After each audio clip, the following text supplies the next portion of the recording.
everyone, this is the Wholesale Diva coming to you live, and this is part 2 of our video series on how to wholesale your first deal in 30 days. The second part of this equation basically is to locate the property. So I've been dropped in a new city based on the question that was asked by one of our readers, and I want to start my wholesale business. The next thing I have to do after I've built my buyer's list is locate a property. Now, usually this is the hardest part for most new investors to find out how to do or to figure out how to come up with. Oh, it's always the hard part, finding a house.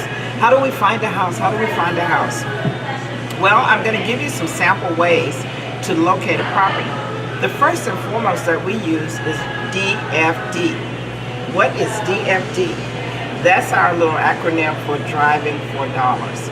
So you're going to get in your car, fill your tank up, take a buddy with you. I always advise individuals to take a buddy with them to ride shotgun. You're going to drive through neighborhoods and look for all the vacant, boarded up, high grass, mailbox piled up with mail running over, broken windows, roof looking like it needs repairs. You're going to look for those type of properties.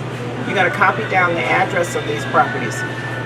Once you get the address of these properties, then we're going to move in video 3 in how you're going to look for these sellers.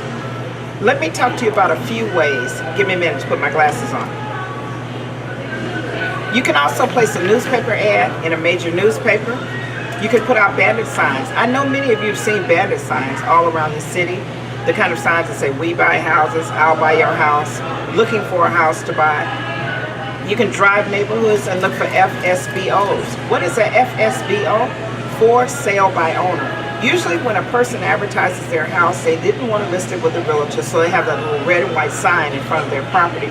You're going to call that and you're going to screen them and find out what they're looking for to get out of the deal. You can also have a realtor friend of yours search the MLS for junkers. We call them junkers, anything like 50,000 and below.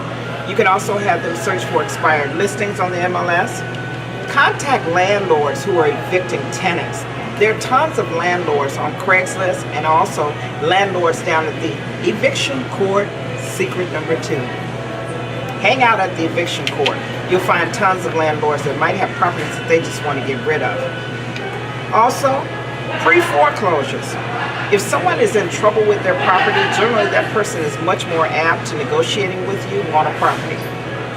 So those are just a few of the ways that you can find vacant, boarded up, or available properties. This is the Wholesale Diva at thewholesalediva@gmail.com, and this is tip number 2, how to locate properties.